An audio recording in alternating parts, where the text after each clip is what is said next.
Welcome to the NCAA rules presentation that we're putting on for the CWLOA this year. We're going to go over some of the points of emphasis, some of the rules changes, new rules implementations, and hopefully be able to provide several clarifications regarding the 90-second possession clock. Now, first up, we're going to discuss the points of emphasis for the 2017 season.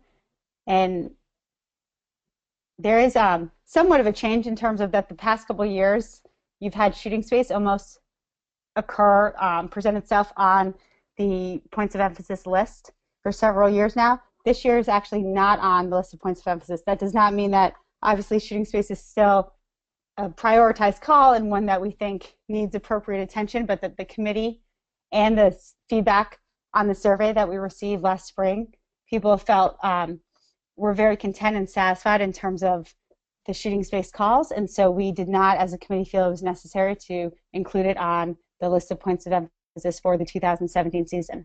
You'll see in the slide now the list of the points of emphasis. We're going to go over two in a little bit more specific detail. That's the first two, horizontal stick and dangerous propelling. And the other ones we're just going to sort of briefly touch upon now. So fouls on or after the shot, the committee did feel like this was an area to prioritize for this year. Professionalism, we do think that, both Melissa and I have discussed this a lot, we do think that we have taken steps forward in the realm of professionalism over the past couple of years, especially last season, both in terms of actually, the amount of new rules last season, I think, encouraged more communication between players and officials and coaches. Additionally, most specifically probably with the self-start, but also additionally with the move of A and B to the bench side, we also think that helped improve the overall communication. However, there's definitely still a long way to go in this realm, and I know that people have their own anecdotal stories of their experiences last year where there might have been unprofessional acts by both either players or coaches, but we do think that we did take a step forward in that direction. One thing that I definitely want to communicate with the officials out there, and that we've been communicating at the interpretation clinics over the past month, is something that we made sure to sort of prioritize in our communication to coaches at the IWLCA convention. And that really had to do with timeouts and coaches sending a member of their staff out to ask questions during timeouts, and almost what a sort of a pattern we've seen, and that was expressed to us by officials at the end of last season, and that we wanted to make sure that we approached coaches and discussed it this year, was as staffs have almost grown in size, and that a lot of staffs now not just have one assistant but two assistants, and oftentimes have a volunteer assistant too, that it almost was by default that they were sending out coaches during timeouts to ask questions. And so what we try to emphasize with them for this season is to recognize that while that they still have that opportunity to do so, to realize and respect the timeout is also a time in which officiating crews can get on the same page and be able to discuss things that they're seeing within the game itself, or questions and training that's happening with sort of new officials and feedback that they can provide. And so if they have an urgent, what's a little bit distracting is I don't know what's happening, but I keep on hearing beeping back and forth. I don't know if it's people coming on and off the call or muting or unmuting, but just realize that from my end it's a little difficult because it almost happens every 5 seconds while I'm talking, or a little bit less than that. So if you do notice why it might be happening, if you could please just stop doing that so it can be a little bit less distracting. Okay, so and what I was saying with that was just that we've asked them, if they have something that they feel like is a very urgent matter, an urgent question, to of course feel that they can use that timeout opportunity to ask it. But if it's something, okay, I'm just going to check with Nikki because it's like happening nonstop, so it's just a little difficult to talk over it. Hold on 1 second.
Okay, just to update people, it sounds like the beeping comes obviously when anyone joins the call. And so as people were coming in a few minutes late, it was rapidly happening. So I'm just going to give people about 1 more minute, as it seems like we're getting closer to the number that was actually assigned to participate in this webinar.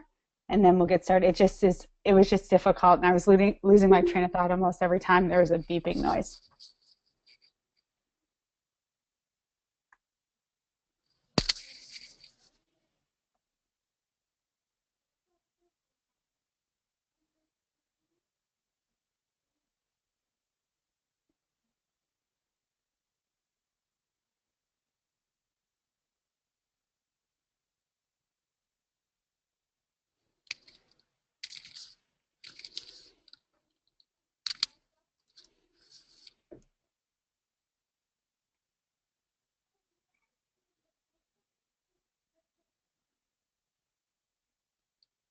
Okay, so let's get sort of back on track. We'll get back to the points of emphasis, as it sort of been about 30 seconds or a minute, and I haven't heard a beep. Oh, there we go. There's two.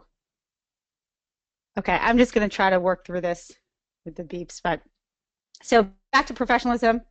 Those of you who joined us, we're just talking about something that Melissa and I, hearing from officials last season, felt like it was important to communicate and approach coaches about this season, and that was the professionalism in terms of their use of asking questions during timeout. So our message to them was that if it is an urgent question and they feel that that it's necessary to ask at that time period, then of course right now it still exists in the rules where they have that opportunity to ask that question, but to also respect that time period, that if they're just sort of sending out for something that they don't feel is like as imperative or something that's really pertinent to that time period right now, that if they could wait even till like halftime or at the end of the game if it's in the second half, where there's more time that permits kind of the ability for officials to, even at halftime, to be able to answer a question and also have sort of plenty of time to communicate with each other and get on the same page, but just to respect and understand that that timeout is also not just a time period where teams utilize the opportunity to be able to get on the same page, but also that officials are able to utilize that same opportunity with officiating teams, and just to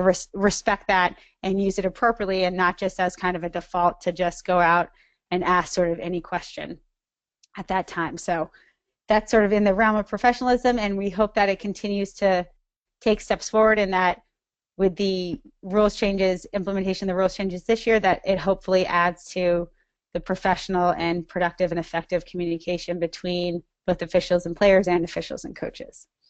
The next is offside violations being a point of emphasis this year for the committee. We do think at the Division I level, where the 90-second possession clock will reset upon any offsides violation, that'll actually help curb the number of offsides violations. But one thing that we want to make clear this year that is a little bit different in terms of a mechanic is that offsides violations should be called immediately. So not holding the whistle or giving the side of the advantage and then calling it after sort of the end of the scoring play, but actually calling it immediately. That is at all levels. So Division I, Division II, and Division III, even if the 90-second possession clock is just at the Division I level this year. The exception to that would be on the most obvious scoring play. So I give the example where it's like a 1 on the goalie, and there happens to be an offsides violation simply because the people trailing don't communicate, and there's someone that ends up being the extra player over that. In that instance, you would wait because the scoring play is so obvious. But in any other instance, unless it is the most obvious scoring play, that our instruction is to call it immediately. So that is a bit of a change from mechanics, obviously, in the past where it would be held. And the last point of emphasis that we're just sort of skimming over as opposed to going into full detail is flopping. And this seems to be a trend that we heard back from both officials and coaches on the survey last spring, sort of the increased number of flopping that what they were perceiving as flopping at being an increase during last season. And so we've obviously encouraged coaches that on a professional level that they should be working with their players and underscoring the importance of not exaggerating a foul or flopping when they actually haven't been hit that hard. But we mostly saw with people grabbing their heads when they really weren't hit in the head, or sort of exaggerating a foul. Maybe it was a cross check or an example like that. And so they're difficult to find on footage, and obviously you're trying to read a little bit of the intent in there, and we don't want to encourage kind of trying to read an intent of a player. But if there is a concern where you feel like there's a player or team that seems to be flopping, or what you is sort of drawn to your attention, that you seem to think like it looks like it's flopping, that we encourage you to first like sort of express and communicate that to the player, the speaking captain, and the coach. And then if you see it persist and continue, and it is sort of an obvious flopping, mechanic that players are using, to realize that you have this a misconduct call, a foul to use in that instance. So that's just another area. Hopefully, just us, the fact that we're bringing it up to coaches and stuff, and players, that it'll be something that's communicated to them and something that's de-emphasized and out of professionalism, that they're not doing it. But we wanted officials to feel like if they see it happening and it is obvious to them, and it's something that they are seeing throughout the game, that they should feel free to warn it and express it and communicate it to the team, and then ultimately feel that they can use a misconduct foul and card it, as we consider that to be misconduct and not in the spirit of the game. Okay, so now to go into a little bit more detail, we did think with the horizontal stick being a new rule last year, that it was worth kind of providing some clarification and going over it in more detail. It is on the list of points of emphasis for the committee this year, and so I actually tried to find a different way to word it and articulate it to try to clarify it even more and really show the difference between a horizontal stick violation and, say, for example, a cross-check or something that would not be a foul. And so the really key in my mind is, a couple of things. One is that the first is initiation. The defender has to be the one to initiate the contact in order for it to be a horizontal stick violation. The second really key point, I think, besides initiation, is how are they initiating the body contact with the attacker? Are they initiating it with their stick, or are they initiating it with their hands? If they're initiating it with their stick and their stick is at 3 and 9 o'clock, then that would be illegal. That would be a horizontal stick violation. If they're initiating it with their hands and the stick is at 3 and 9 o'clock, then it would not be a horizontal stick violation, and that would be legal. So, the sort of in terms of an officiating mindset, the idea is first, is the stick at 3 and 9 o'clock? And then to move on to the two key points. One, is the defender actually initiating the contact? And then two, what are they initiating? How are they initiating the contact? Is it with the stick itself, or is it with the hands? And so last year we had emphasized, the hands together as a sign, because as a committee we were really visualizing when we discussed this rule the classic scenario in the midfield where you had a defender riding an attacker through the midfield, and their stick would be horizontal, but they, their hands might be together at the bottom, and they'd be making that contact with their hands, and that being legal contact. And I did see some clips and pictures from this past season where people were able to make contact with just their hands when their hands were apart on the stick. And so we wanted to emphasize that, their hands do not have to be together, but it's really about the hands initiating the contact and not the stick. Now, of course, if the stick is, that just scrolled through, sorry about that. If the stick is not at 3 and 9 o'clock, then they can make contact with the stick as long as they're not hitting, pushing, or displacing, retaining the opponent.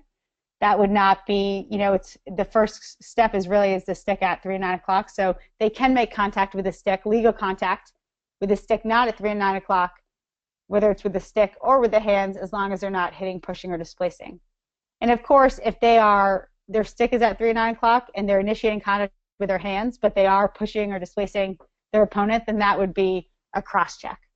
So whether their stick is at 3 and 9 o'clock or not at 3 and 9 o'clock, if they're hitting, pushing, or displacing, that's a cross-check, or detaining, that'd be the detaining foul.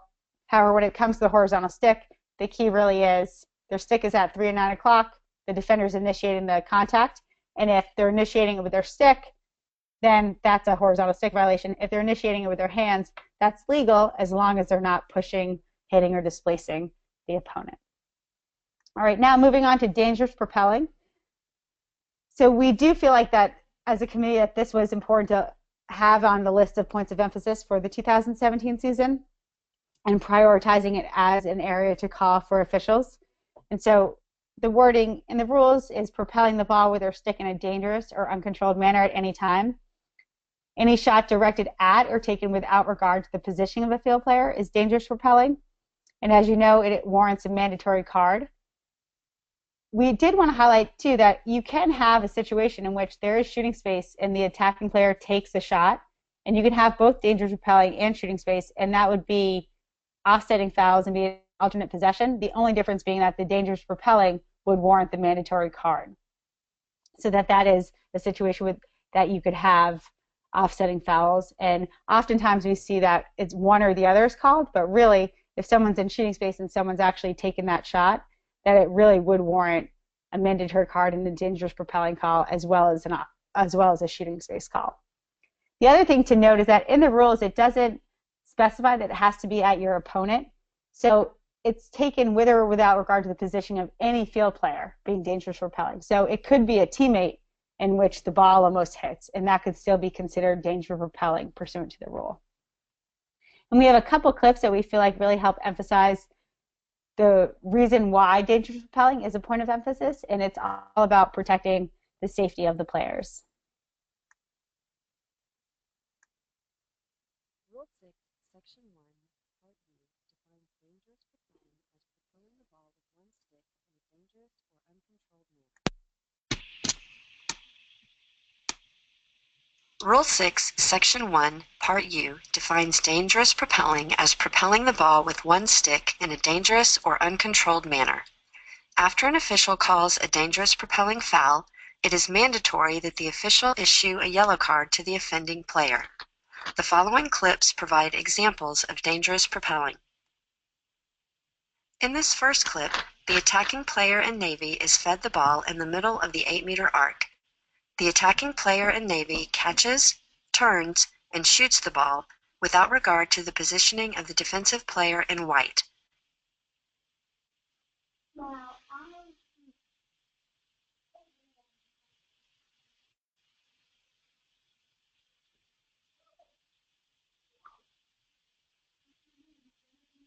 A dangerous propelling call and mandatory card is appropriate.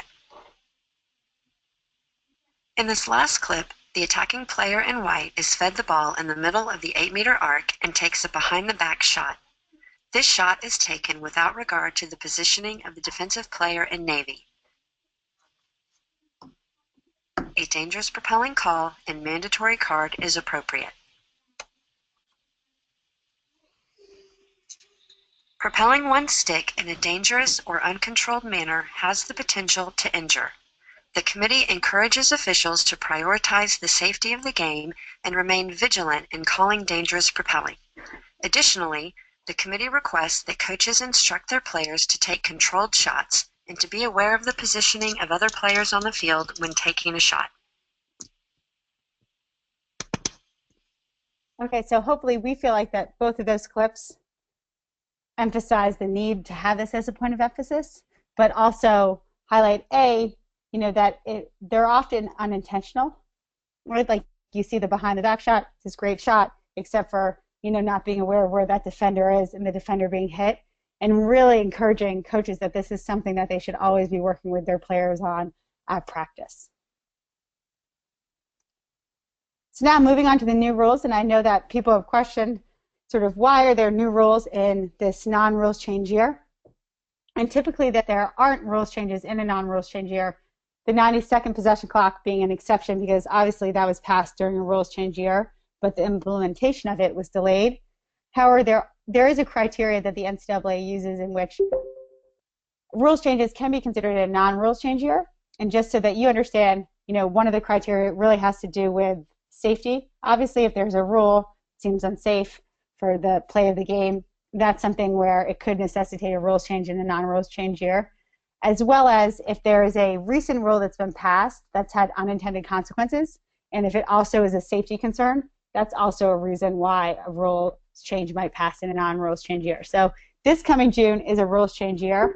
This past June wasn't. However, there are two rules that are rules changes for this upcoming season, separate and apart from the 90-second possession clock. So we'll go over those. And I do know that some people have had questions. Those clips of the dangerous propelling will be put up on the draw.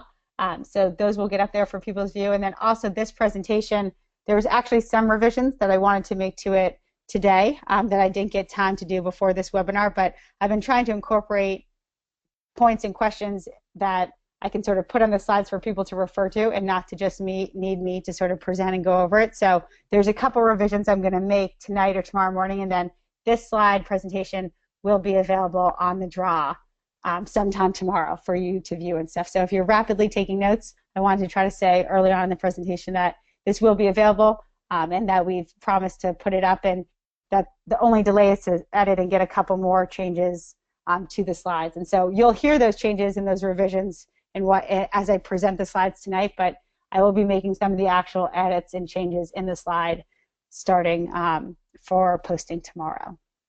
Okay, so to get on to the new rules. So the first one involves 3 seconds, and so we heard a lot of feedback from the survey last year, and this was something that we heard throughout the season.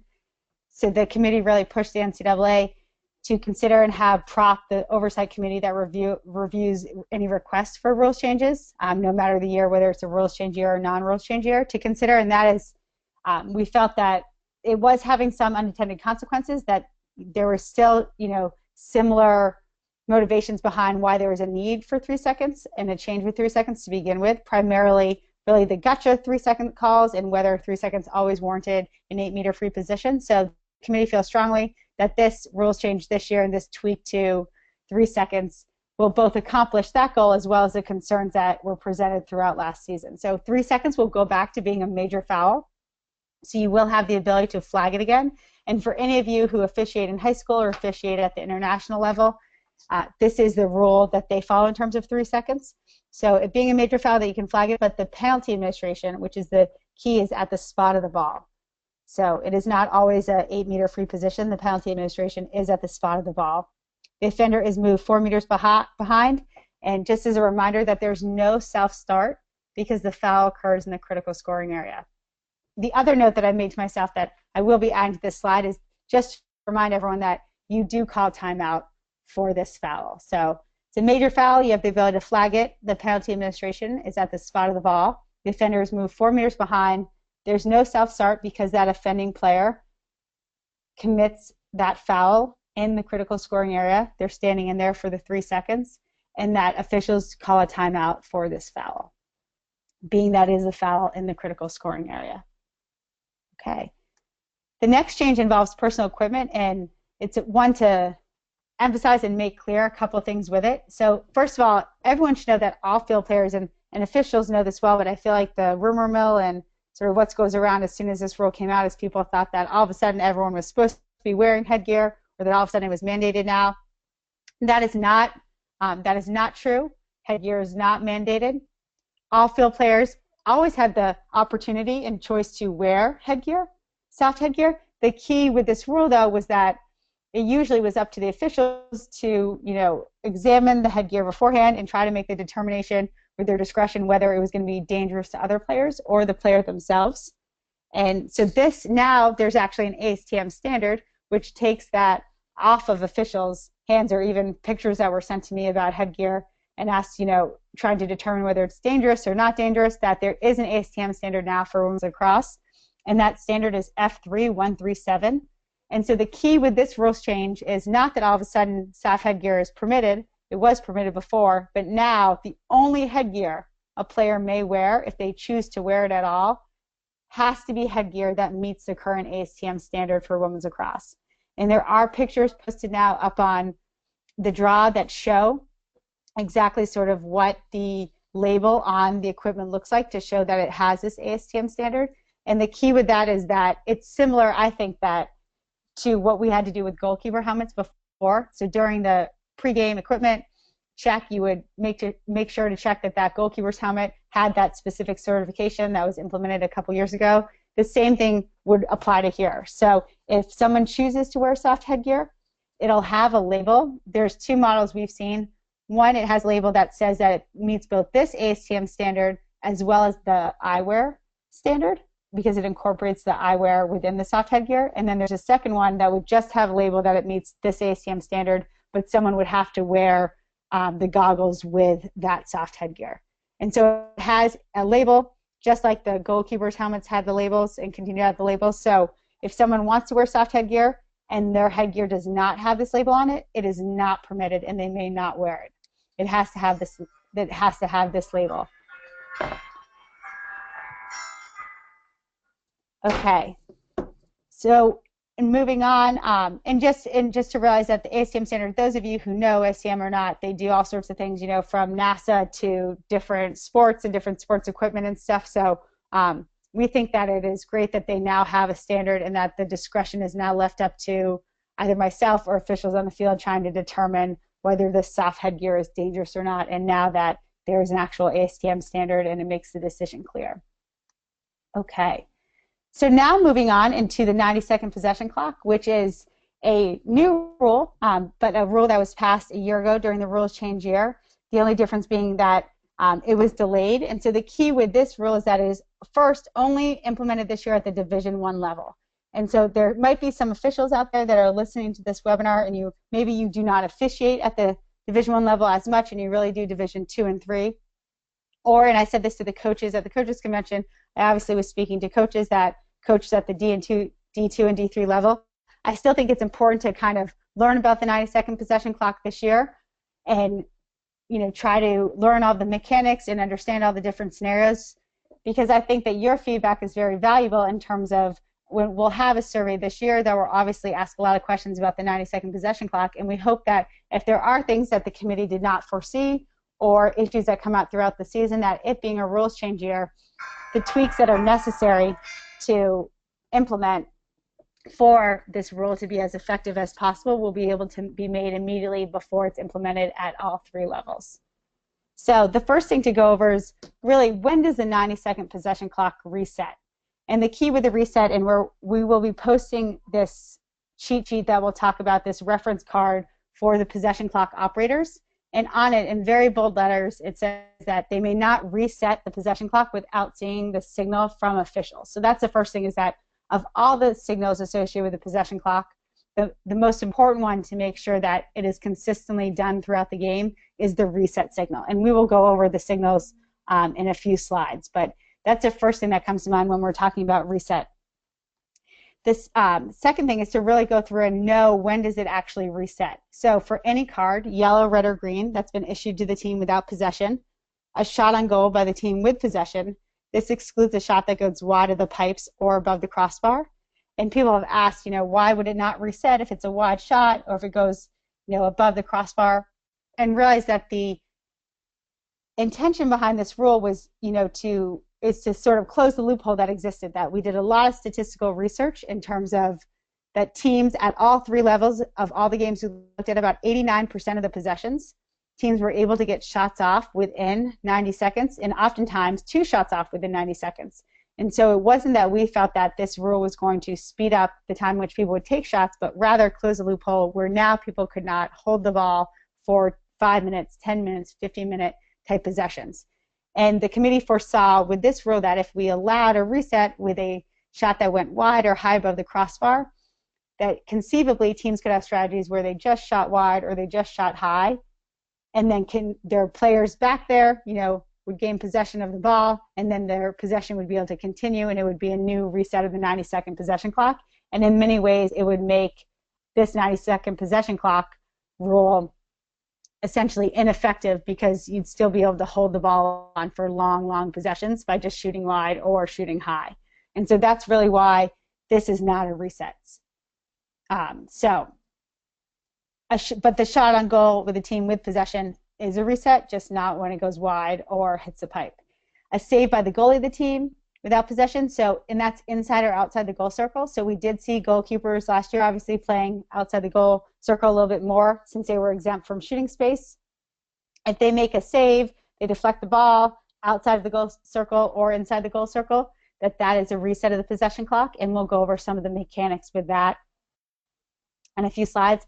A shot by the team with possession that hits a pipe or rebounds off a save, and the team who shot the ball has retained possession. That's also a reset, and we'll talk about some mechanics with that as well. Offsides violations, a change of possession, and an alternate possession. So those are all the times in which the 90-second possession clock is reset. So the key is to know when it is not reset, it's not reset if the shot goes wide of the pipes or above the crossbar. And when you're determining, we know that officials have already had to determine whether it's an actual shot or not. So we feel like that determination, there's nothing that changes with that determination at all in terms of at first determining whether it's an actual shot or not. And in terms, we'll talk about sort of a reset of the possession, but know that if a goalie saves the ball as soon as it's in their goal circle, that's deemed possession for the other team, and that'll actually start the possession clock on that reset. Okay. The other key is really modeled after basketball, and that is that we had to determine, at what point would it really be a possession clock violation?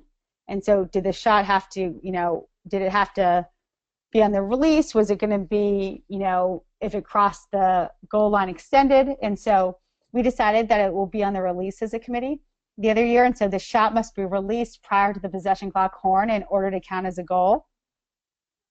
The ball must enter the goal line above a goal circle above the goal line extended in order for it to be considered a shot. So just to elaborate on these two little, so the first is just to realize that, and we're going to walk through these mechanics, as soon as someone takes a shot, you really have to wait, because as long as it's released prior to when you hear the horn, it's not necessarily a violation, because if it hits the pipe, if the goalie makes a save, right, as long as they've released it before the sound of that possession clock horn, then it's not going to be a possession clock violation. Now, if it went wide, right, at that point, it could be a possession clock violation. It would be, as that would not reset it. So the key thing is to really wait after the shot. The other thing to realize in terms of it being released is that, and this is, we hope that this doesn't really happen that often, and it's something that does have to be corrected, but it had to involve a rules change. And so we're hoping to be able to make these compatible this year. But I wanted officials out there to be aware that we are aware of this incompatibility, and that is that you technically could have a scenario where the shot was released prior to the possession clock horn, but that it didn't cross the goal line prior to the game clock horn going off. And so at the end of the half or end of the game, you could have something where they released it in time for it not to be a possession clock violation, but it didn't cross the goal line extended in order for it to be considered a goal prior to the end of a half or game. What we would like to do, and what we hope has been proposed, is to align those so that both in terms of it to count as a goal and for it to not be a possession clock violation, that it's both on the release, so the officials are just watching the release. And it's been an issue raised in years past about, even before the possession clock, having to watch that line with the goal line extended and the winding down of a clock at the end of an overtime period or the end of a half or end of a game. And so it is something that we would like to make compatible this year. But just for you to realize that there could be, 1 in 1,000 chance or 1 in 500 chances that could be a scenario where it's not a possession clock violation because they release it, but it doesn't cross the goal line extended with time still left on the game clock. Now, the other key thing being that the ball must enter the goal circle above the goal line extended in order for it to be considered a shot. So we foresaw that you could have a team that might get, really good at hitting the pipe from behind, and so technically they could hit the pipe and that could be a reset. And so, and you do, obviously, if any of you officiated any of the Syracuse games last year, like Kayla Trainer had this, she is very talented and had that great ability to essentially be able to shoot from goal line extended on the goal cage. So the player's body and stick do not have to be above goal line extended, but the ball must enter the goal circle above goal line extended in order for it to be considered a shot. So you can't be behind the goal and just hit the pipe and have that be a reset of the possession clock, for example. So on the release and above the goal line extended are the keys here. Next is, when does the possession clock stop?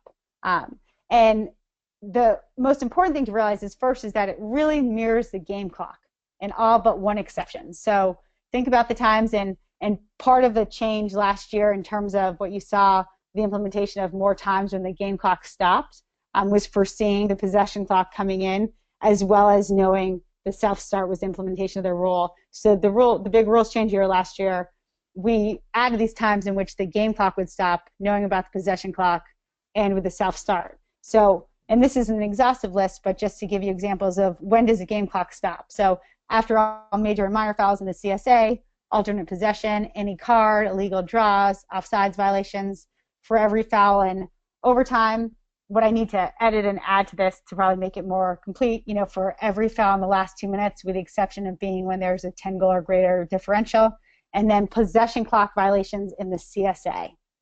So those are all times in which the game clock and possession clock will both stop. So they mirror each other. The one time in which the possession clock stops but the game clock does not stop that's when the ball goes out of bounds, either on the sideline or end line. And now, of course, you might have a scenario when the ball goes so far out of bounds that officials end up calling a timeout for the game clock. And in that situation, they would mirror each other because both the game clock and possession clock would stop. But outside of that, the game clock does not stop when the ball goes out of bounds on the end line or sideline, but the possession clock will stop. And this is something that we hope that possession clock operators will be able to see themselves. So it's a scenario where, as you learn all the mechanics from the CWLOA and as you've been going through the training, that it's not going to be necessary to be giving the signal for stopping and starting the possession clock when the ball goes out of bounds on the sideline and end line, because it also will align with the official's whistle. Okay. Now next is just about the general rules. So it's recommended that there's 2 visible 90-second possession clocks and that they're positioned at either end of the field. However, the rule only requires 1 visible 90-second possession clock at midfield to satisfy the rule.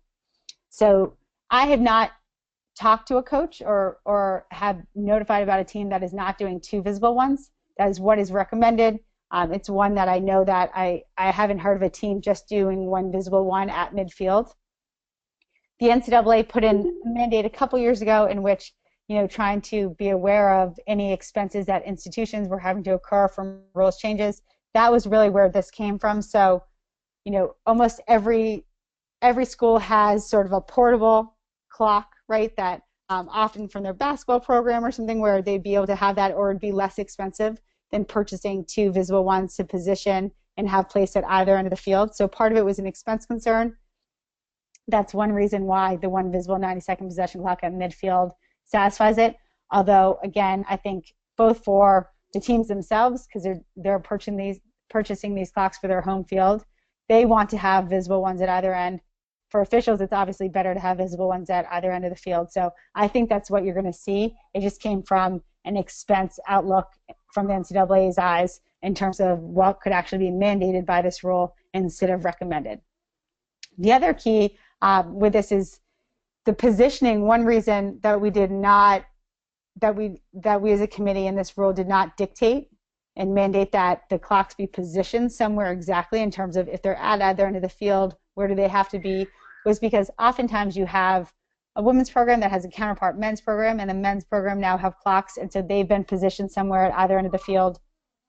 And so the cost of either purchasing new clocks or the cost of having to continuously move those clocks depending on how they were initially installed could be a large expense incurred by the institution. So rather than mandate or dictate an exact positioning, we left it broad in terms of that it could be at either end of the field. Also, some are using, football clocks that are on goalposts. So that would be different than if we had mandated it in the corner. Then they wouldn't necessarily be able to use those and incur more of an expense. So you are gonna see them positioned in different areas. And I just wanted to make sure that we communicated sort of where the committee was coming from and the NCAA was coming from when it came to the positioning. I do know 1 or 2 schools that had them at least this fall positioned on the top of the goalposts. Again, we didn't dictate or mandate an exact positioning, so those are permissible unless it comes to a point in time where it's drawn to our attention that the positioning of some clock is either, has a safety concern associated with it or is obstructing the view in an unfair advantage in terms of, hold on one second, I just need to shut a door.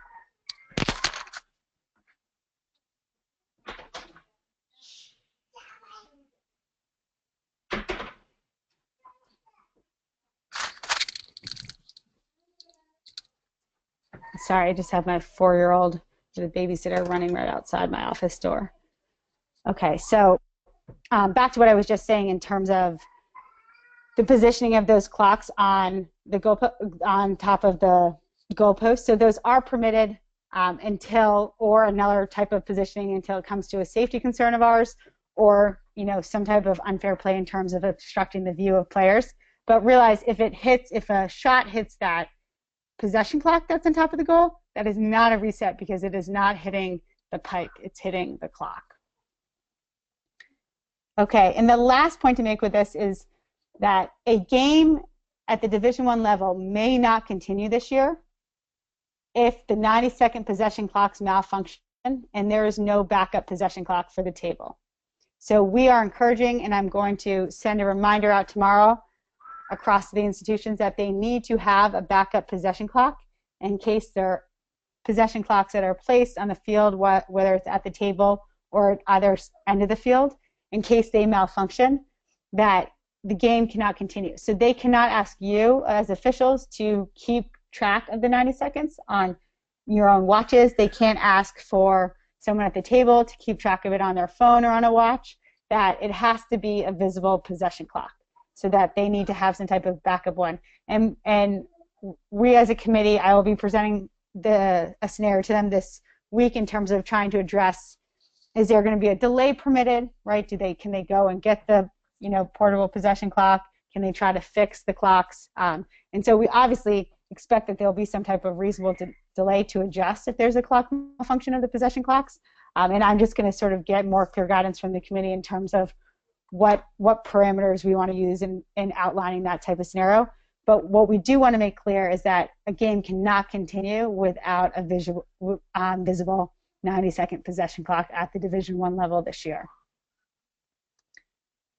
Okay, now continuing in terms of the 90-second possession clock signals, and it's important that people pay attention to this because there is a change to two of them that appear than what appears in the rules book, and that was from a lot of feedback from officials afterwards in terms of what they felt like would be more effective signals in terms of the course of the game, and also not trying to make them too different from men's signals that exist and confusing possession clock operators that might work both programs.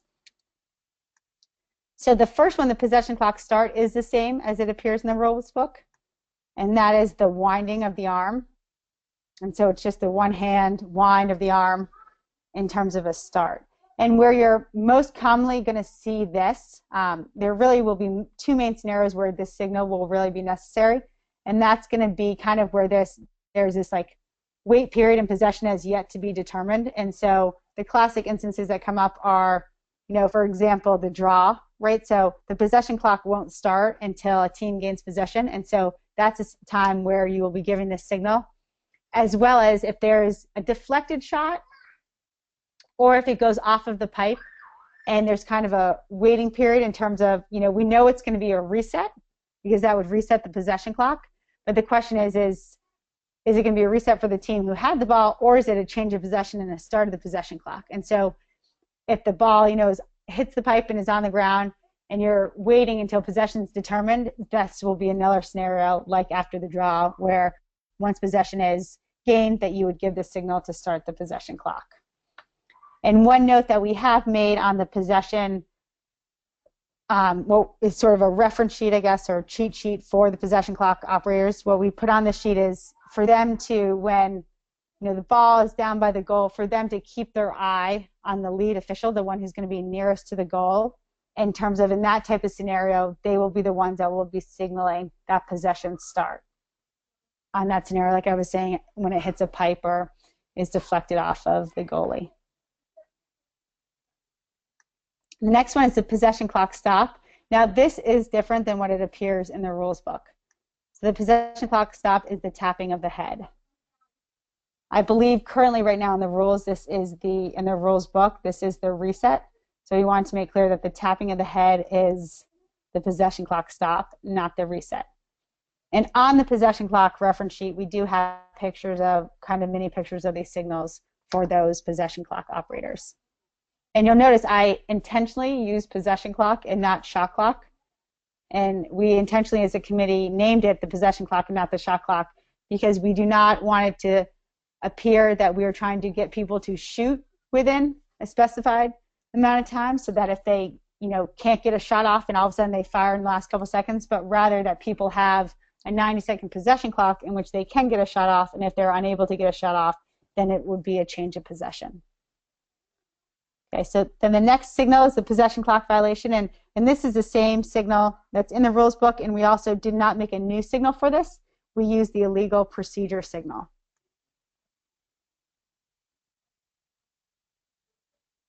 And then the final signal is a possession clock reset, and this is different. So in the rules book, it is the tapping of the head.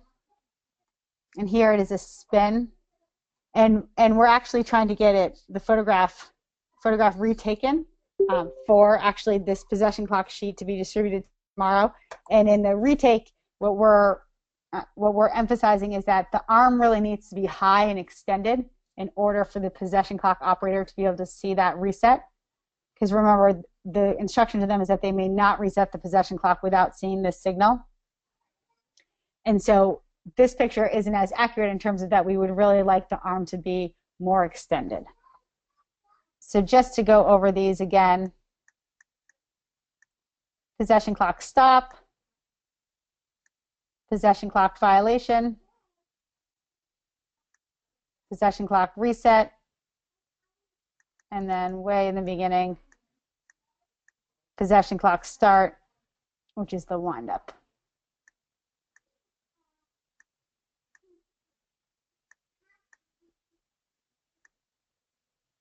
And then this is just a note that we'll be providing this. And our hope was to do it in January, but tomorrow is February 2nd, and that's when it's going to be provided. We've been a little swamped the last couple of weeks. Okay, so, and I know that some instruction you've been getting from the CWLOA is being able to go over this sheet and the instructions with the possession clock operator when you arrive at the field.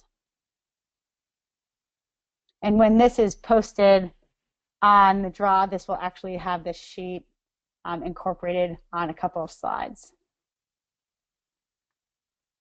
Okay, now one very important thing is to talk about this being a possession clock violation. It is not a major or minor foul, and that is very important. So if you had a foul at one point and a possession clock violation, it is not offsetting fouls. There's no alternate possession because the possession clock violation is not a major or minor foul. Officials will blow their whistle. They'll signal illegal procedure / possession clock violation, that signal. If everyone could just mute themselves because I'm starting to hear a couple of people. And you award the free position to the opposing team at the spot of the ball within the playing area at the time of the violation. And so some scenarios that we think are important in this is officials are so great, they know the rules so well and stuff that they come up with great questions and great scenarios of things that could happen. So first, just like is already in the rules and other scenarios, the free position, this free position awarded when there's a possession clock violation, it cannot be awarded any closer than 8 meters to the goal circle. So the setup is no closer than 8 meters to the goal circle. And then in terms of some examples of things that could happen, so if the possession clock expires while the ball is in the air, and one thing I want to emphasize, I probably should have said at the beginning, is that it's most important, I think, in terms of training and developing to become very strong in terms of being able to understand the possession clock rule very well and be able to implement it in the games, is that it's all about kind of listening. The key part is really listening to when the horn is sounded. And so you hear it, it sounds, and the ball is in the air. That possession will be awarded at the spot where the ball lands. So if you see, if a team throws the ball up in the air towards the end of the possession clock violation, you hear the horn sound before the ball drops, right? Just know that wherever it drops is where possession, that free position for the opposing team, will be awarded. Now, if they throw it up in the air and it goes out of bounds, it'll just be awarded 2 meters inside the boundary where it went out of bounds. And then all players are 4 meters away. So no one's behind, it's not a major foul, so in the 4 meters away, it would be more similar to a minor foul. But key to know that it's not a major or minor foul. Okay. Now, what we thought would be helpful was to go through a bunch of 90-second possession clock scenarios.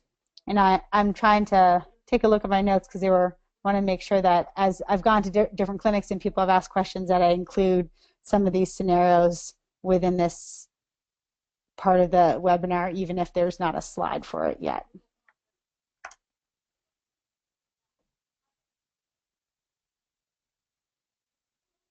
Okay. So first is to realize, okay, so if there's under 2 minutes, and I just got a couple emails about this the other day, what's the interaction with the possession clock, right? So there's a timeout on each whistle that stops the game, right? It'll also stop the possession clock. And a reminder that when there's less than 2 minutes and the game clock stops on those whistles, that there's no self-starts. So both the game clock and possession clock, no self-start under 2 minutes. So you got the signal timeout start or timeout reset start, depending on whether it's a team with possession that commits a foul or the opposing team. Then less than 90 seconds, we've gotten a few questions on this. So if a team gains possession with 90 seconds or left remaining in the half, the possession clock may be turned off. So the team, gains possession with 1 minute and 20 seconds left on the clock, no need to keep the possession clock on. It can be turned off. However, if there's 90 seconds or less remaining in a half and the possession clock could expire before the end of the half, then the possession clock must remain on. So the example with that would be, if there was 1 minute and 45 seconds left on the clock, because there's more than 90 seconds left on the clock, it can expire, right, within that time period left, so the 90-second possession clock must remain on. A 10-goal differential, and so in this scenario, the possession clock will always stop, right? So even though there's a 10-goal differential and the game clock is no longer stopping, except for in a couple few scenarios, the possession clock will always stop. Now, there has been questions that we've received where people said, has the committee considered, whether the possession clock will be turned off at any time when there's a 10-goal differential? I do foresee that we will likely receive that as proposals this year and feedback on the surveys. But at this time, there's no difference in a game that's a 10-goal differential or not. But it is something that we did receive a few comments from last year, and so we sort of pushed it forward to this year as a consideration of a potential tweak. Now, just a reminder, when it is under 2 minutes with a 10-goal differential, that a time when both the game clock and possession clock would stop when a card is administered, injury, illness, accident, a stick check request. That's not the pocket depth request after. That's not the pocket depth check after each goal, and then or an unusual circumstance like a dog runs on the field or something.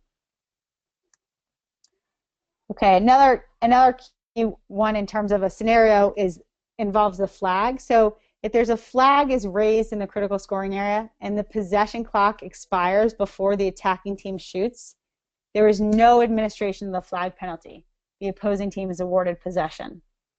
So to recognize with this, years ago, it used to be that when there was a flag, you'd hear like team benches scream like flag, flag, flag, and they'd drop the ball, and they'd be awarded the administration of the penalty there, and they'd get that 8-meter free position. I think we will see that happen now at the Division I level this year in terms of, if there's a flag raised and there's time left on the possession clock, that people are often going to drop the ball in order to have that penalty administered.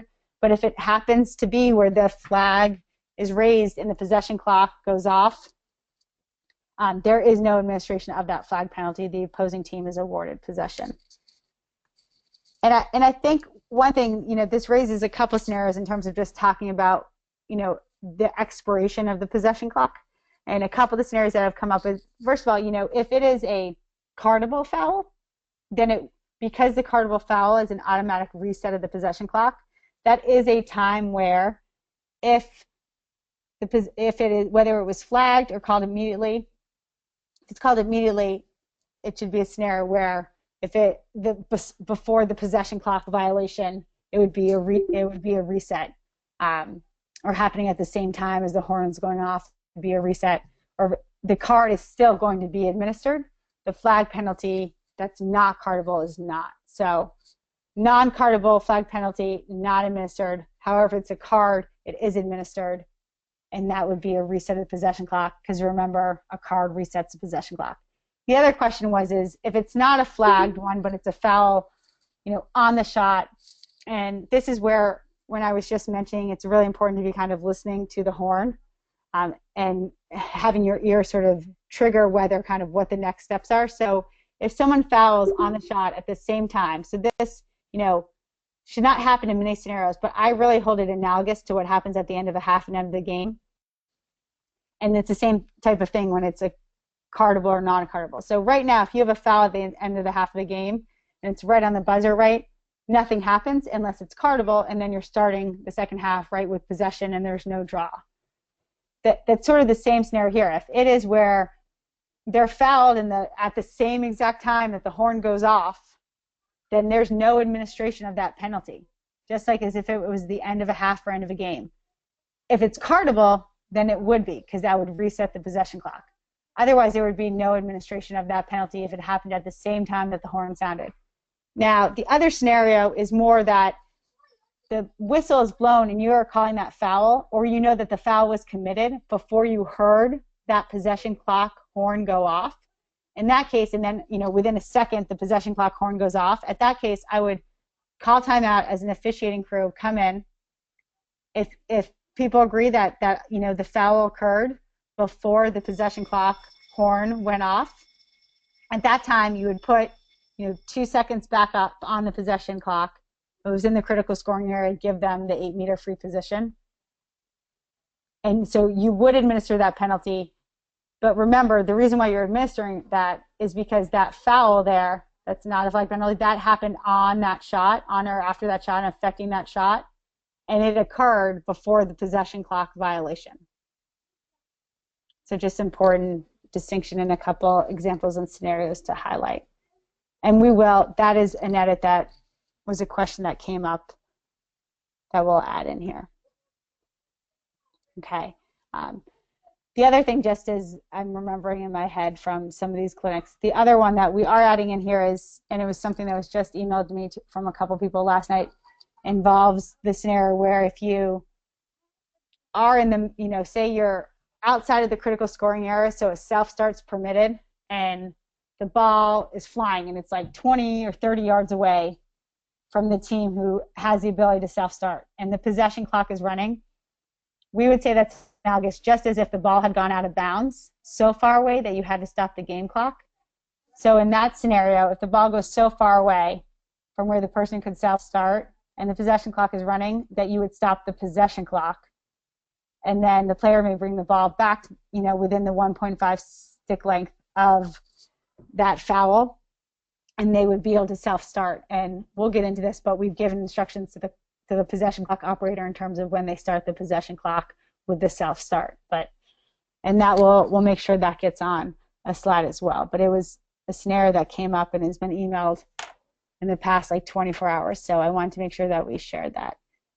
Okay, so now I think that outside of listening to sort of the timing of the sound of the horn, the other key thing really is that anytime a shot is taken, to wait, right? The first thing is to wait, because as I mentioned before, it doesn't mean that it's an automatic possession clock violation, right? If the horn sounds, if the people get the shot off, if the player gets the shot off and the release happens before the sounding of the horn. So the key instruction is you're listening, right? But you're also, the shot's taken, you're waiting. Has the shot gone wide or high of the goal cage? Has the ball hit the goal cage? Has it hit the goalie? Like, what's happened with the shot? Okay, so if it hits the goal cage or goalie and the shooting team maintains possession of the ball, it's a reset of the possession clock. Again, it was in the category of when is a possession clock reset. If it hits the goal cage or the goalie and the defensive team or goalie gains possession of the ball, a reset of the possession clock. So then that's when you're realizing, right, anytime a shot happens, you wait, hits the goal cage, hits the goalie, right? No matter what team gets possession, it's going to be a reset of the possession clock. There might be a delay until the possession clock is reset before you get that signal, because possession hasn't been determined, right, in terms of when it actually starts. But you'll know right away if it hits the goal cage or goalie that it's a reset of the possession clock. If it's the team that had possession of the ball, then it'll just start. If it's time where the other team gains possession of the ball, then it would be started on their gaining of that possession. So, or let me rephrase that because that might have been confusing. It's going to be a delay regardless. It just it starts on whatever team ends up with possession. So it's an automatic reset. The start of it is determined just like after the draw when the team gains possession. Now, if it goes wide of the goal cage and the shooting team maintains possession of the ball, there's no reset of the possession clock, right? But it might not be a violation because the horn hasn't necessarily gone off, right? So the team might get another shot off before, the horn actually goes off, right? But if it was a shot that they took with a couple seconds left and it goes wide and the horn goes off, well then it's a change of possession. The other team and it's a reset of the possession clock. The opposing team has now possession at the spot of the ball when the possession clock horn sounded. Okay, so if it goes wide of the goal cage and the defensive team gets possession of the ball, then it's a reset of the possession clock. And if the possession clock horn sounds prior to a shot being released, you blow the whistle, signal the possession clock violation, reset the possession clock, and start the possession clock. Now, if this happens and the ball is inside the critical scoring area, then there's no opportunity to self-start. But hypothetically, if a team has the ball way, behind the goal line extended or above the 12, they're outside the critical scoring area, the 12 area, if those lines going below goal line extended, if they're outside of those behind the goal, or if they're above the 12 meter up top and the horn goes off, in those positions, because it's outside the critical scoring area, the opposing team would be able to self-start with that possession clock violation. If it's a possession clock violation inside the critical scoring area, you're going to stop the game clock, and the possession clock mirrors the game clock in that instance. They'd both stop, and you give possession to the opposing team. Now, if it was below goal line extended, and I know that Lorette and Patty, they've worked on this great mechanics sheet and put on a mechanics session at USL, but also is going to be posting that mechanics sheet for you. And it walks through a lot of these sort of scenarios that I'm articulating. But if it's below goal line extended and inside the critical scoring area, possession clock violation, the administration is at the dot. Okay. Now, a few more scenarios. So the wide shot that goes out of bounds, again, right, no reset. The team that maintains possession of the ball. So it goes out, wide shot, goes out of bounds. The team that had it maintains possession of the ball. You stop the possession clock and start the possession clock when the ball is in bounds. This is one of the scenarios where I know that the CWLOA is giving you instruction where you won't necessarily have to give the possession clock stop and start signal, that the possession clock operator will be able to go on the whistle because the ball is bound out of bounds. So that's just one area to note where you may not be having to give that signal. If the opposing team gains possession of the ball, it's gone out of bounds, stop the possession clock, reset the possession clock, and start the possession clock. So the reason why there's no reset in this first scenario is because the shot was wide. So the attacking team maintains possession of the ball, but the shot was wide, so there's no reset. They're just going to bring it on, and on the whistle, they're going to start. The clock operator is going to start the possession clock. If the opposing team gains it, it's a change of possession, so it's a reset, and then again they'll start the possession clock on the whistle coming on inbounds. Now on this one you will have to give the signal though for the reset of the possession clock when it's that change of possession. Okay. Now a couple examples with the goalie clear. So if the goalie clear is overthrown out of bounds and the opponent touches the ball but does not possess the ball, the goalie's team gets the ball inside the boundary line, but the possession clock is not reset since the opponent did not possess the ball. So it's going out of bounds. When they bring it back in, there's no reset because there was not actually a change of possession, so it's still that team's possession. So you'd stop the possession clock, whistle boundary ball, whistle play to begin, and start the possession clock. Another scenario where there's no reset and the possession clock operator will be able to go on the sound of the whistle and the signals that you already do in terms of the start of play when you bring a ball in from out of bounds. And we're going to go through this self-start actually just to review because it was a big rules change last year. That was obviously very systemic throughout the game. And we'll have a review of that, but as just a reminder, there's no self-starts when the ball has gone out of bounds legally. It's overthrown. There's a legal check. So there would be no self-start in these scenarios in that case. Now, if the opponent gains possession of the ball on the boundary ball in the same scenario, right? So goalie clear throw is thrown out of bounds, right? And in the scenario, if the opponent had gained possession of the ball on the boundary ball, you'd stop the possession clock and whistle boundary ball, whistle play to begin. And in this scenario, the possession clock would be reset. So the first part is if they had not gained possession, right? There was no need to reset it. If they had gained possession and then it goes out of bounds, well, in that scenario, that's what's being discussed here, you would have to reset the possession clock, so you would have to give that reset signal. Now, if the goalie player is overthrown and the ball is inbounds, the opponent gains possession of the ball inbounds. You reset the possession clock and start the possession clock. So again, the need to signal the reset, and then the possession starting of the possession clock. Now, a little bit more complicated one. So if the goalie clears the ball and it goes over the sideline, and on that same play, there's a foul inside the boundary line by the goalie's team, the opponent gets the ball inside the boundary line and may self-start. So there's a stop of the possession clock, a reset of the possession clock, and a start of the possession clock on the self-start or on an official's whistle with the delay of the self-start. So let me explain this one a little bit. So this is the type of scenario where the goalie clears the ball and it's going, it goes over the sideline, and on that same play, there's a foul inside the boundary line. Because there's a foul that's taking place in bounds, and there's a foul inside the boundary line by the goalie's team, the possession that's awarded there, the free position that's awarded there, they are permitted to self-start there. And what we've told, and there's been there's a change of possession in this scenario, so there's a reset of the possession clock. So the official will signal the reset of the possession clock, and what we've instructed the clock operators is that any time where a self-start is permitted. So we gave that example, and we'll have a slide about this where if it's a possession clock violation outside of the critical scoring area, or in this situation where you have a foul inside the boundary line and you're outside of the critical scoring area, that they start the possession clock once the player has self-started. And so you don't necessarily need to give the signal, and they're not going to do it as soon as the player is in a position to self-start, because sometimes they might be in a position to self-start, but they're waiting for the opposing team to be moved 4 meters away, waiting for someone to go 4 meters behind. So they will do it on the actual self-start, or if there's a delay in the self-start and that player isn't self-starting, it would be on the official's whistle that they would start the possession clock.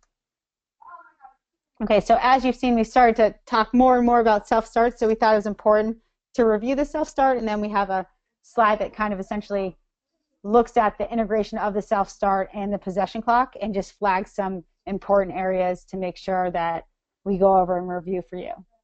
So free positions outside of the critical scoring area, the player awarded the ball may self-start. They do not have to wait for the official's whistle, and they may self-start anywhere within 1.5 stick lengths of the spot of the foul. They must settle prior to restart, and we define settled as feet stationary to the ground and the ball on the head of the stick. Now, if the official has to reset, then the reset is on the whistle. So an example of that, is if a player tries to start, 3 stick lengths away from the spot of the foul, then the reset, and you have to bring the player back, then that reset of the play and that restart of that play is going to be on the official's whistle. So, and I use reset here not as a 90-second possession clock reset, but just we're saying you have to reset the play and you have to restart the play, that the restart's on the whistle. Now, last year, there was players sort of adjusted to the self-start, and officials worked with them, and there was a lot of communication, and we certainly don't want to deter that or discourage that this year. But one thing to note that you can feel like that you do have the discretion to do is that if they are waiting and people have been moved 4 meters away, or someone's been moved 4 meters behind, and there's a delay with them to self-start, you might initially say on your self-start, or the language that you'd been instructed for the mechanics last year to use. But if they do not self-start, you can blow that whistle to self-start them. So you don't need to tell them a couple times and be sort of more patient than you were last year. And we sort of encourage more patience as people adjusted to the rule. And you would say, on your self-start, and sometimes say it more than once. You can say it once here, and then if they don't, you simply should just blow your whistle and start the play. Okay. The next being, so the offending player must move as directed 4 meters away or behind. However, they don't have to, touch 4 meters behind like a magic line, like if it was some type of sprint. That is, and then be able to engage with the player. As soon as the player self-starts, they can engage. So they don't have to go back and touch that line. They don't have to move 4 meters away and then engage. That as soon as they have to make that initial start to move 4 meters away or behind. But if that player with the ball that's awarded that free position self-starts, then they can immediately engage the player and play them upon the self-start. All players more than 4 meters from the foul must stand. And then if someone self-starts when self-starts are not permitted, so in the last 2 minutes of a game, in set and victory overtime, in the critical scoring area, that is a false start, and that is a major foul and a change of possession. Now, the question has come up is, what happens if the foul occurs outside the critical scoring area, but 1.5 stick length away is within the critical scoring area? Then technically, yes, they may self-start within the critical scoring area. And that's a question that has come up a couple of times. And then a reminder that repeated false starts by defenders, so they're jumping before the player is self-starting, delays in moving 4 meters away or behind, or self-starts beyond 1.5 stick lengths away of the spot of the foul. So if it's repeated, may result in delay of game. And so we highly suggest that you use your green card early in the game to discourage this type of action. So again, that's just repeated false starts by defenders, delays in moving 4 meters away or behind, or if there's repeated self-starts that are a team keeps on trying to start 10 yards, 3 or 4 stick lengths away from the spot of the foul, to use your green card early with that. Now, a couple other scenarios that we saw with self-starts last year, we're going to get into and highlight a couple of those, and one of those dealt with this sort of false start issue, and that is that it was a game in which the team, it was less than 2 minutes on the clock, and the team with the ball self-started, and then it resulted in a goal. And technically, they weren't permitted to self-start, and so it should have been a false start and change of possession. If that happens, and within a few seconds there's a goal, and that they shouldn't have self-started, the officials realize that you can take away that goal and then give that change of possession where that false start occurred, so where they self-started, and they weren't permitted to self-start. However, if it's several seconds afterwards and sort of the play has continued and then it results in a goal, then you would not take the goal away. But if it's immediately after, right, so they self-start inside the critical scoring area, or they self-start under 2 minutes and they're right above the 12-meter and they score within 2 or 3 seconds, that would be a scenario where it would not be a goal. The goal would be taken away, and it would be a change of possession at the spot of where they false started, or in other words, self-started, because it was not permitted. Okay, now these are some of the noteworthy boundary examples, and we'll go over this and talk a little bit about the 90-second possession clock here. So, and this was distributed in a memo last year. And one thing to note about the memo is as soon as we get this other stuff posted tomorrow, I had been putting together, and it's almost finalized, I tried to combine all the memos from last year so that people could just have sort of one memo. They gave them a lot of the interpretations and clarifications about the new rules last year, instead of trying to carry around 4 or 5 with you, and sort of simplified and tried to edit them a bit. So we will get that up on the draw as soon as possible. I hope for this week, but I think more ideally with what my inbox looks like right now and how many calls I have to return, this being a part-time position and us really prioritizing to get this reference sheet out for the clock operators and get these slides up. It'll more likely be next week, but we are working on that so that you don't have to go back through all of the memos last year, but you really can have just sort of one updated one that has all the information from the memos last year in one place. I always get reminded of that with this slide because this was part of a memo last year. So the key thing is, in terms of like the self-starts with the boundaries, is that when it's a normal out-of-bounds ball on the sideline or end line, a player may not self-start. So a normal out-of-bounds being an overthrow, or in this case, like a legal check, right? And this happens a lot. There's a legal check, the ball goes out of bounds, right? The opposing team gets possession. There's no self-start because there's no foul that occurred within the playing area to cause the ball to go out of bounds. So in this scenario, like there, the possession clock would stop because it went out of bounds. It would reset because it's a change of possession, and then it would start on the official's whistle for that boundary, like for the boundary ball coming in and that change of possession. The other examples are where self-starts are permitted. So if there's an illegal check and the ball goes out of bounds, the team who had the possession right and was just fouled, they may bring the ball on and they may self-start. Same could happen with a cross-check. So if the ball carrier's cross-checked and that caused the player and ball to go out of bounds, because both the illegal check and this cross-check are fouls that occur while the player, fouls that, cause the player or the ball to go out of bounds that occurred within the playing area, that they are permitted to self-start.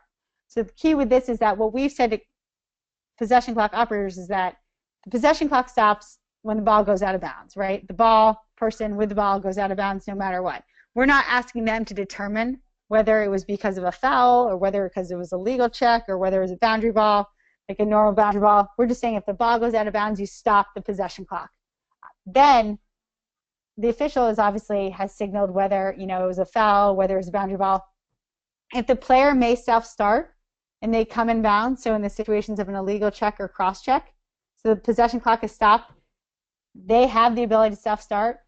The possession clock operator will simply start the possession clock upon that self-start, or if it was a legal check or the ball was overthrown and it just goes out of bounds, they've stopped the possession clock as the player, the opposing player brings the ball back on, the opposing team's player brings the ball back on, they will start the possession clock. It'll be reset, so you will signal the reset, but they will start it upon your whistle. So no need to signal, just as the same with any type of boundary ball.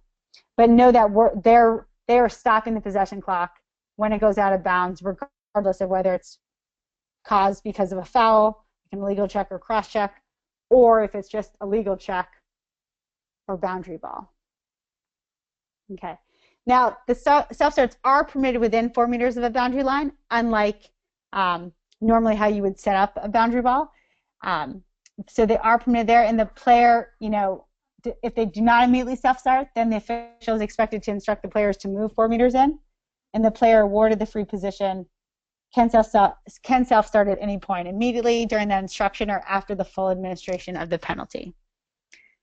And another thing to note kind of along these same lines is that, we predict that because on a possession clock violation, we often feel like we're going to see teams, throw the ball to a corner or do things.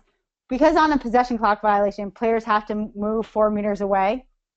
We do think that it's likely that if you have, the clock winding down, that you'll see teams, maybe drop the ball out of bounds or throw the ball out of bounds, because when the ball comes back and out of bounds on a boundary ball, even though it's a change of possession, that they don't have to be 4 meters away.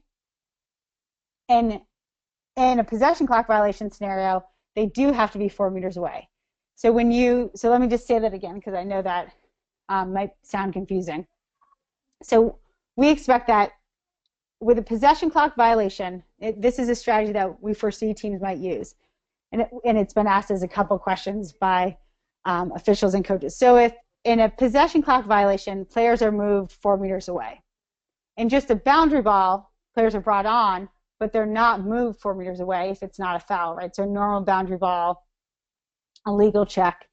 So we expect that you might see times where teams, as a possession clock is winding down, might throw the ball out of bounds, might toss it to the side out of bounds, so that when there is that change of possession that would still occur if it was a possession clock violation, that they now don't have to be 4 meters away. So again, this raises the need for officials to just listen for the sound of the horn. So if they toss the ball out of bounds before the possession clock horn goes off, then you would treat it just like a normal boundary ball. So not anticipating that they're doing that because of the possession clock violation or anything, you would just say ball went out of bounds right before you heard the horn, treating it just like it was a boundary ball. It's change of possession. It's a reset of possession clock. Different than if they, the possession clock violation, you hear the horn and then they toss it out of bounds. Then it's treated as a possession clock violation, and it's the spot of the ball where the horn, when the horn sounded. So the key is to know, is it, the whistle, the boundary ball, is that happening, before or after the sound of the horn from the possession clock violation? Okay, now as a reminder of times when you may not self-start. So that's stoppage of the game clock, right? Examples: ball's gone out of bounds, either on line or sideline, offsides violation, illegal draw, ultimate possession, all major and minor fouls in the critical scoring area, possession clock violation in the critical scoring area. That's something to add here. And then last 2 minutes of a half, unless there's a 10-goal or greater differential, and then sudden victory overtime, just as a reminder of places when you may not self-start. Okay, then another sort of key point, the scenario came up last year. If a foul is committed with more than 2 minutes left on the clock, a self-start by the player awarded the free position is permitted, even if the self-start occurs with less than 2 minutes left on the clock. So if with 2:05 there's a cross-check called in the midfield, and by the time the player goes to self-start, there's 1 minute and 58 seconds left, that self-start is still permitted. And I have to add this to a slide, but I've been verbally saying throughout these is that last year we encouraged all institutions to have, if they had the capability or even to have the, timer yell it out, but to announce when there's remaining 2 minutes left in each half as kind of a reminder, right? There's no self-starts that occur. So we're encouraging them to do it again this year. It's on that reference sheet. And we think that that's the same type of thing that will help, that when you hear that, you'll know, did the foul that you called, did that happen before you heard that announcement, or did that happen after you heard that announcement? So if it's after you heard the announcement that the foul happened, then there's no self-start permitted. But if the foul happened before you heard that announcement, then the self-start is permitted, even if it occurs with less than 2 minutes left on the clock. Okay. Now, before we move on to this slide, which is really kind of the big final slide, and then there's a couple small notes at the end, is one other scenario that was recently asked was with the possession clock violations, that if the team who had possession, the clock's winding down and they decide to throw it up in the air, right? So they throw it up in the air, and as it comes down, we had said that wherever it lands, so say the horn goes off when it's in the air and it lands on the ground, that's where the free position for the opposing team would take place. And someone asked, what happens if the opposing team catches the ball, right? So the horn's gone off while it's in the air and the opposing team catches the ball. At that point, the possession clock is reset. There's no need for you to blow the whistle and administer a free position. If the opposing team's caught the ball, you just let the game continue on and play. The possession clock's been reset, and the possession clock should be started. It might be an area where you want to signal the possession clock being started, but as you're signaling the reset, there'd be no need to actually signal the possession clock violation and administer a free position, because at that point you'd be enforcing a rule that's to the disadvantage of that team that has possession of that ball, and that's a rule that you don't enforce a rule if it's going to be towards the disadvantage of the non-offending team, which usually is with fouls. Here, you would say it's like the non-violating team, right? It's not the team that had the possession clock violation. So if they caught it, if the opposing team caught it, and the horn had gone off while it was in the air, or if the horn goes off as they're catching it, right, or after they catch it because it's before the possession clock operators reset it, you're just going to simply let that play continue and let that player carry the ball. Okay, so now this is just to kind of remind you of and highlight the interaction between the self-start and the possession clock, and the times in which players are permitted to self-start, and sort of what happens with the possession clock. So, and this goes back to the boundary example. So if the ball or ball carrier is out of bounds as a result of a foul, they bring the ball on back in bounds, they may self-start. And again, so you'd have a stop of the possession clock when the ball went out of bounds by the clock operator, and then as soon as the player self-started, after the self-start, they would start the possession clock. A foul outside of the CSA that results in a change of possession.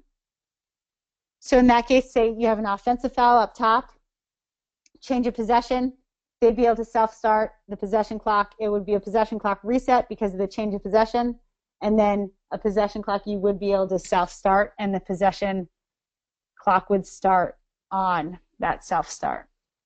And then a possession clock violation outside of the CSA that the opposing team can self-start there. So just a couple examples of sort of a change with the possession clock when a self-start is permitted. So it's either a reset of the possession clock or a stoppage of the possession clock. And then the self-start is permitted. And again, the possession clock starts on a self-start when the player actually self-starts, not when they're in a position to self-start, or in the official's whistle. So if they're delaying the self-start, and you end up having to blow your whistle, the possession clock would start there.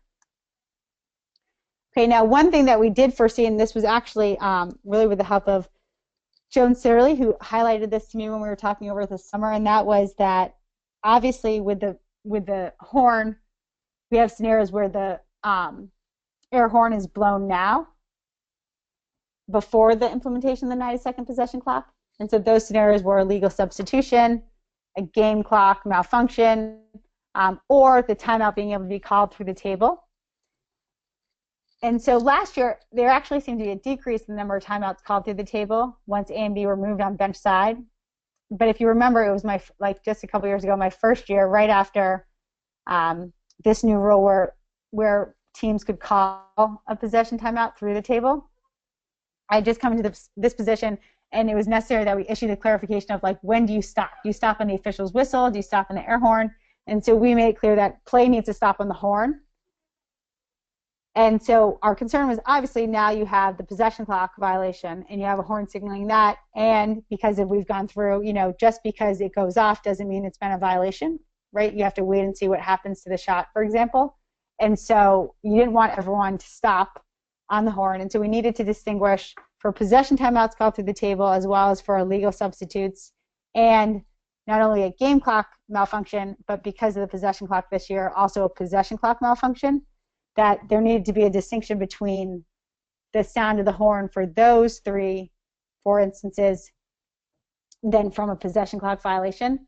So the instruction that's on the reference sheet to give to the clock operators is that they must sound the air horn twice if it's a timeout request through the table, if it's an illegal substitution or game clock or possession clock malfunction, versus the sounding of one horn, whether it's the air horn or the horn built into a possession clock, that'll be one horn sound, and for these 4 scenarios, including the possession clock malfunction, that will be 2 horns. Okay, now the last couple things is the new mechanic. And so we received a lot of feedback from this on the survey, a lot of requests to, what were we going to do with stick checks, right? Are they going to stay the same as last year? Are they going to be different? Now, it was a non-rules change year, so we had a lot of requests in terms of, can we get rid of the random 5? Can we do this instead of that? So we did not hear, that feedback. It was the same with people saying, can there be self-starts in the last 2 minutes and in overtime and stuff? A lot of those proposals were pushed towards this next year for the rules change year. We received a lot of positive feedback. A lot of people really liked that now it was an automatic, pocket depth check after each goal, and you didn't have to wait and see if there was requests from the team. With the other stick checks, we do think that it did decrease the amount of manipulation of stick stringing and just general manipulation of sticks last year.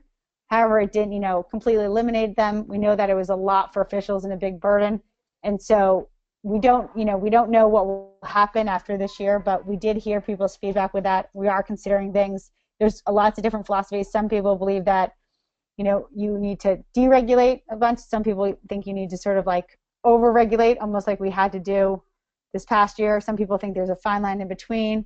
Some people think with the draw sticks that maybe it'd be worth simplifying some of the things and having a pocket depth check of the stick on the back. So all of those, we're considering all of that this year. We welcome your feedback on the survey this year during our rules change year. However, one thing that we are addressing in terms of mechanic is the actual pocket depth check. And so I would see games where someone would request a stick check and they'd want one official to do it instead of another. Or they would say, when we were in this location, they did it this way, and when we were in this location, they did it a different way. So this pocket depth new mechanic is both for immediately after a goal is scored for that pocket depth check, as well as the pocket depth check that takes place in the pregame. So it's for both of those. And we're just trying to make it as consistent and fair as objective as possible. And there is a video on the draw that demonstrates this new mechanic and shows you the actual sort of roll between the ball stop and scoop. But the key part of it is that while holding the stick horizontally at eye level, the official drops the ball into the stick, but will not apply any additional force with their hand. So no tap, no push down, no double tap, that you'll simply drop it. And you'll see the video on the draw that you can take a look at that shows the actual sort of roll back between with the scoop and the ball stop, but that there's no additional force at all applied with the hand. Now, clarification with lines. What lines can people touch versus not touch? So restraining line, draw circle, goal circle are all lines that you cannot touch. However, people may touch the 8-meter arc and the hashes with 8-meter free positions, for example. Now, these couple pictures with the legal sticks, when we were down at the IWLCA convention, there were several, stringing companies there to try to garner business from institutions, and we told coaches not to bother with some of this stick stringing we saw. And this really falls more into Appendix E, Section 1, that's the sort of circumvention of the rules. And last year we gave the 2 pictures of kind of examples of what people were doing with draw sticks. And this, what we said is if you see something different, do not feel the need. It's out, the non-releasable yellow card, severe penalty. If you don't feel comfortable, there's no need to be enforcing it if it's something that you're not sure of, right? It wasn't something on the card, and I know Melissa just posted the card for this year. If it wasn't something that's detailed on the card for you to look at, to just take a picture, send it to us. And like last year, I called a lot of coaches to address concerns that we had with some of their sticks. We did want to show you this picture that you should feel comfortable if you see something with this deep of a pocket on the back, but specifically you can see how the stringing here is tight, but the stringing here is really loose to provide that deep pocket. And it would really be the official setting of the draw that would notice the difficulty in kind of setting up that draw and how the ball really sits right there deep into the back of that pocket, that you should feel comfortable deeming this stick illegal. If you do not, and it's hard to recognize, like when you see it, do not worry about it. We don't want you to feel like you have to be, the police out there to catch something, right? But if you do see something like this and it is concerning, you should feel comfortable. It's not something different, something we're showing you that we've seen. Okay. And last, something that's happening with the echoing. Okay, and the last slide before I'll see if we have any questions is just the approximate timeline. As you know, like when I took this position 2 years ago, I made sure the survey questions were asked to everyone, right? That officials got the same ones as coaches. I think that you guys are a big stakeholder in the game of women's lacrosse, and your feedback is important. So you should know, I want you to see this timeline and know that this being a rules change year, that the open request for rules proposals in the middle of February, officials are welcome to propose changes, rules changes. The deadline for this proposals is in the middle of March. The end of March is when the survey will launch. We do read every comment in every one of those surveys that, the comments add up and they end up being, over 200 pages, but I usually read that at least twice, if not 3 times before the committee meeting in June. So we do take those surveys seriously. We carefully read the feedback, so please know that the time you spend doing that is worthwhile. So that launches in the end of March. It'll close in the middle of April, and then we'll meet early in June. And then any changes that come out this year, any tweaks, say, to like the 90-second possession clock, there'll be this 2-week comment period for feedback, and then PROC, the oversight committee at the NCAA, then gives the final approval for any rules changes. And the last thing I would say with this is, depending on what type of year it is in terms of rules changes, we are hoping that, I know USL did it with their book this year and kind of reorganizing it. We are hoping to reorganize the NCAA rules book. That Pat Dillon did a tremendous job really developing these rules over her time in this position. And in any sport, what happens is that as rules are added and things are clarified over the years, that the rules book becomes sort of more and more elaborate. And so we're looking at now, like other sports have, is like, what can we do to simplify it? Should we have a case book separate from the rules book itself? Can we reorganize it so it doesn't mean that it's in a couple different places, but you can find all the things that apply to goalies in one place versus in several places, and just making it overall more user friendly. And the example with the case book would be like all the approved rulings. Would that really go in kind of a separate book than the rules book itself? So we're considering lots of different types of organizations, but we, officials use the rules book the most in many ways, and so there is going to be at one point where we put out sort of a separate call and feedback for any editorial things where you see, I try to keep track of them with a list when people email them to me, but I know there's some things that I don't catch that people, it bothers them for years because it, this one spelling error, this one mistake hasn't been fixed. We're going to ask for those, as well as if people have any ideas and creativity, constructive approaches in terms of the reorganization of the rules book and any feedback on that. So please look out. We'll work with the CWLOA a lot in that and trying to garner feedback in that area. So I just wanted to give people the heads up about that. But thank you for your time tonight. I know this is a lot. Thank you for all your service to the game, and I'll see now if there are any questions, and I'm happy to answer them.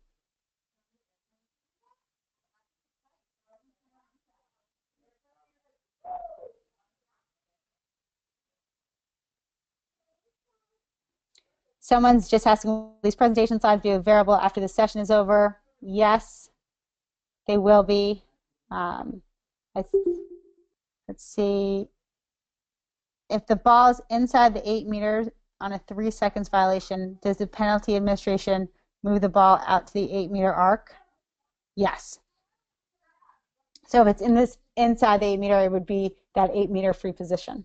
So even though it's a penalty is at the spot of the ball, that's really referring to inside or outside the critical scoring area, whether it's deemed to be an 8 meter free position or not. So, or really like inside or outside the 8 meter arc, right? So whether it warrants a free possession or if it's going to be outside of the 8 meter arc or outside the critical scoring area, depending on where the ball is.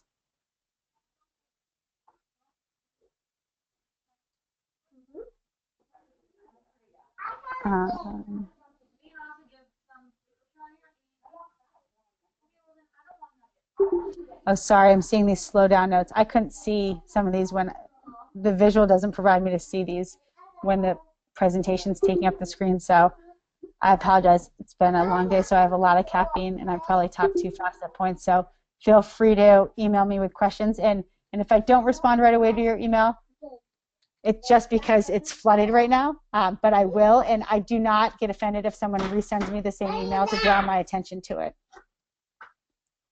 Just scrolling through and seeing if there's other.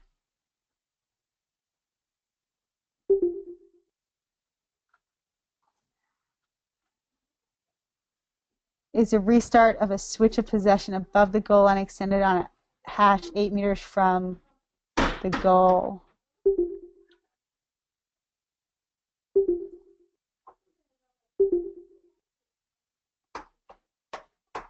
So I'm not sure what that's asking there. So if you could email me that, I'm not sure. The restart of on a switch of possession above the goal line extended on a hash 8 meters from the goal. So it would be, I think that's asking about it not being the free position for a possession clock violation. Can't be closer than 8 meters from the goal, like as traditional setups now. And so I don't know if you're asking, it could be on that hash that's extended, that 8 meter hash apart, or could be depending on where the violation was within the 8 meter, where it goes out, but it would be 8 meters, no closer than 8 meters.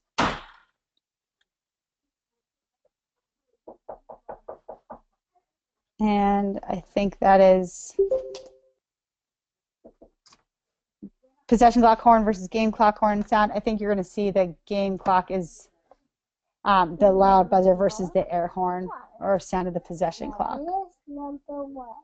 All right. I think, do you ever foresee stopping the 90-second clock if the free position startup is delayed because the ball rolled far away but still on the field? Yes. So if someone missed me saying that, that's when we do think you should stop the possession clock. In your discretion, just as you would if the ball went out of bounds with the game clock. If the possession clock goes so far away, then you would stop it then. Okay, so if I missed your questions, feel free to reach out to me via email.